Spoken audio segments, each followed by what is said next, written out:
So let's try to create some more methods which return something else. So let's say instead of creating show, let's work with add, which returns a integer value. It will take two parameters, int I and int j, right? Let's say we have this.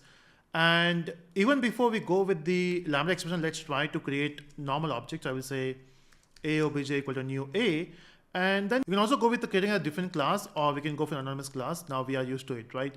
And the method name, which is public int add, which accepts two value, int I comma int j. And now you want to return I plus j, right? Of course, we can create a different variable, we can add, we can return. But again, just to reduce the number of lines, we are just saying return I plus j. Okay, and then once you have this, we can simply take the value in result is equal to obj dot add, and we can pass two values 5 comma 4. Okay, and then we can print result. Simple stuff, right? Now if I go back here and if I see if this works, compile and run, you can see we got 9. So this is working. Now can I use a Lambda expression here? Let's try. So first of all, let's remove the entire part here. This is not needed. And since we are removing this curly brackets, we can remove this one as well.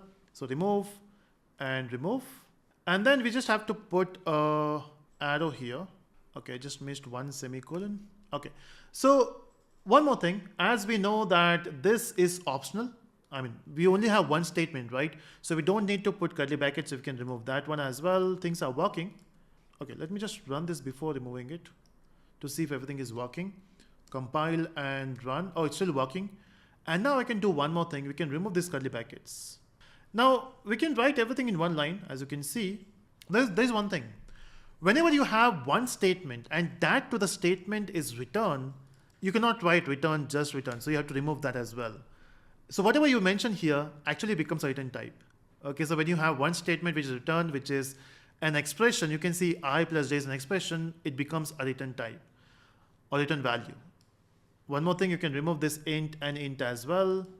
And you can see the code is so small now. And that's the beauty of Lambda expression. And one more thing, so let's say if you are calling a function or a method by passing the object, you can also pass the Lambda expression. In fact, once we start with the topic of collections, we'll see that how do we pass the Lambda expression as the argument. Okay, and that will be quite fun. So yeah, so even if you have a method which returns a value, you can still use a Lambda expression there. So some points to remember, Lambda expression only works with a functional interface. If you don't have a functional interface, it will not work. Because see, if you have multiple methods, let's say add and subtract both, and when you write this type of line, which method you are implementing? Is it add or is it sub? That's the confusion, right? And that's why it is not allowed.